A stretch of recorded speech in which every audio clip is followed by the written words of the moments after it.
वैदिक पर्सपेक्टिव के इस YouTube चैनल को सब्सक्राइब करें, वीडियो को लाइक व शेयर करें।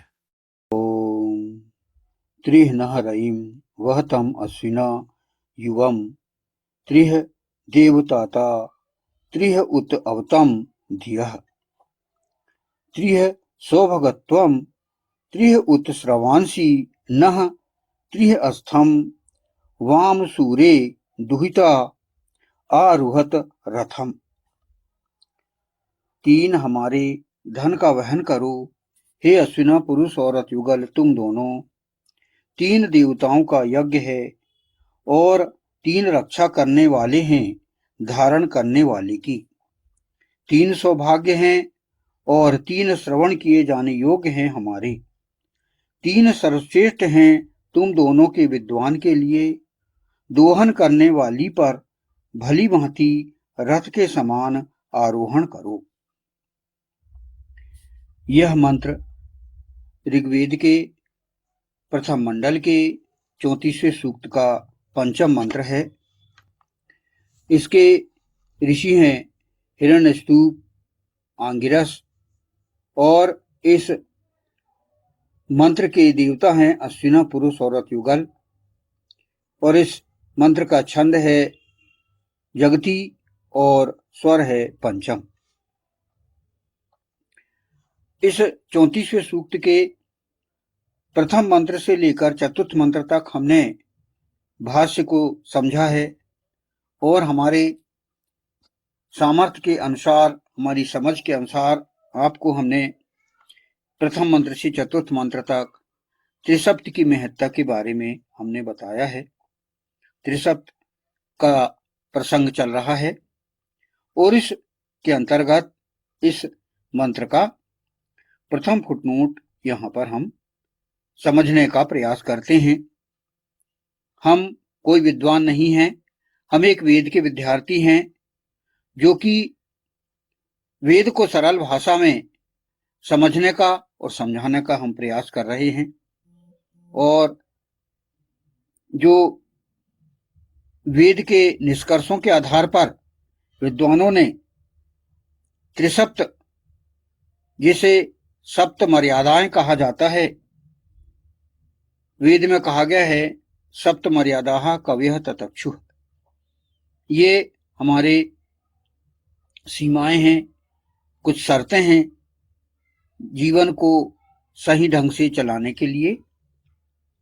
और ये 7 चीजें यहाँ पर निष्कर्ष निकालकर बता दी गई हैं, जिन्हें हम हमारे जीवन में अपनाएं तो हमें अधिक से अधिक धार्मिक लाभ, आध्यात्मिक लाभ और भौतिक लाभ प्राप्त होगा। प्रथम फुटनोट के अंतर्गत यहाँ कहा गया है, तीन हमारे धन का वहन करो, हे अश्विना पुरुष और अतयुगल तुम दोनों। ये तीन की बात कही गई है। तीन हमारे धन का वहन करो। हमारे अर्थात यहाँ ईश्वर की वाणी है। ईश्वर हम मनुष्यों को यह बता रहा है कि हमारे तीन धन कौन कौन से हैं। तीन धन यहाँ पर आधार स्तंभ को कहा गया है और आचरण स्तंभ को कहा गया है। आधार स्तंभ वही जो कि प्रसंग से चले आ रहा है कि प्रथम ईश्वर है और वह केवल एक है। वेद उस ईश्वर का शाश्वत रूप से संविधान ग्रंथ है। और तीसरा दिव्यजन्म होता है और होकर रहेगा। फिर आचरण के अंतर्गत आता है स्तवन, जिसमें ब्रह्म यजन स्वाध्याय ये आता है। दूसरा दान या आय पंचमास, और तीसरा है मंत्र, अधिक समय तक स्वाध्याय, वेद का स्वाध्याय। और इन तीन और तीन को मिला के हो गए 6। और 7वां है हमारे जीवन का लक्ष्य। हमारे जीवन का लक्ष्य ईश्वर ने, ईशान परम परमात्मा ने विश्व को आर्य करने के लिए निर्धारित कर दिया है, जिसे कृण्वन्तो विश्वमार्यम कहा जाता है कि हम पहले स्वयं आर्य हों, स्वयं श्रेष्ठ बने और दूसरों को श्रेष्ठ बनाएं। ये हो गए तीन धन। इसे ईश्वर ने धन कहा है।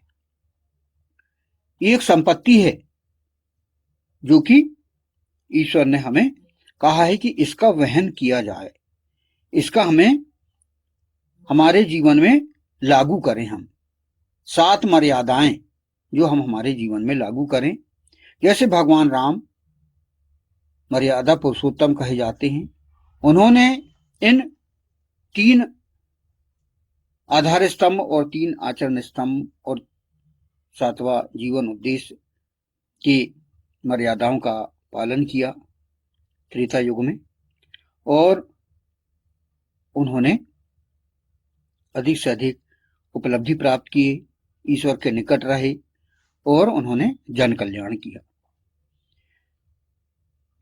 ये व्यवस्था ईशान परम परमात्मा ने वेद के रूप में हमें जो दी है, वह एक मानव के लिए संविधान है और साइंस भी है, विज्ञान भी है। वेद एक विज्ञान की भी किताब है जो मानव विज्ञान कही जाती है। व्यक्ति के साइकोलॉजी के आधार पर इसे हम ग्रहण करें, क्योंकि ईश्वर ने हम सभी को बनाया है और हम सभी के हित के लिए, जीवन में सुखपूर्ण भोग करने के लिए हमें भेजा है यहाँ पर।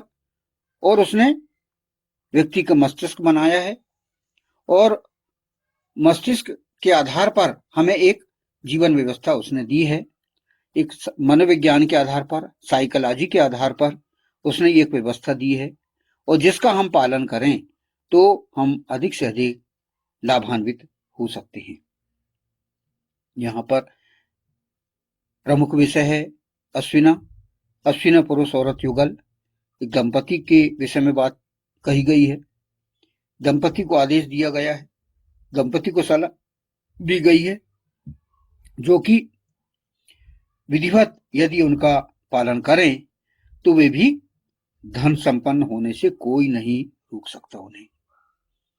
पुरुष औरत युगल इसके माध्यम से दिव्य कर्म करने वाले बन सकते हैं। जो दंपति हैं, जो पुरुष औरत युगल है, नर नारी हैं, जो विवाहित है या लिविंग रिलेशन में हैं, या जिन्होंने पति पत्नी के रूप में जिन्होंने स्वीकारा है, उस युगल से यहां पर ईश्वर बात कर रहा है और वो कह रहा है कि यदि ये तीनों मर्यादाओं का पालन करे तो वे धन संपत्ति के साथ सुखमय गृहस्थ जीवन का यही प्रमुख आधार है, यहां पर कहा गया है। आज के जीवन में क्योंकि अर्थ प्रधान संस्कृति है और अर्थ प्रधान संस्कृति के आधार पर हम अर्थ को महत्ता यदि दें तो व्यक्ति नुकसान की तरफ पहुंच सकता है, जैसा कि कहा गया है। और वेद के आधार पर 4 पुरुषार्थ चतुष्टय प्रस्तुत किया गया है। पहला धर्म, दूसरा अर्थ, तीसरा काम और चौथा मोक्ष। तो इसके आधार पर हम यदि हमारा जीवन बिताएं तो हम ज्यादा समय तक जी सकते हैं, ज्यादा समय तक हम भोग कर सकते हैं। ये ईश्वर का कहने का तात्पर्य है। भाष्य में भी वही समझाया गया है। ये यदि हमारे लिए धन संपत्ति हो गई तो हम अधिक से अधिक समय तक लाभ उठा सकते हैं। तो धन संपत्ति के साथ हम सुखद जीवन भी जी सकते हैं। यदि हमारे पास यह 7 चीजें त्रिसप्त हमारे पास हो जाएं तो हम सुखद जीवन जी सकते हैं। इसके आध्यात्मिक उपाय हम कर सकते हैं। प्रारंभ करें ईश्वर पर विश्वास करके, जैसा कि प्रथम ही आधार स्तंभ है, ईश्वर है और वह केवल एक होता है, उस पर हम विश्वास करते चलें। आज के इस अर्थ प्रधान संस्कृति में हम जब तक हम उस ईश्वर पर विश्वास नहीं करेंगे तब तक हमें मन की शांति, आत्मा की शांति हमें नहीं मिलेगी। हम ईश्वर पर विश्वास करें, उसको एक माने और एक मानते हुए हम अपनी जो व्यवस्था है पूरी तरह से सही तरीके से चलाएं।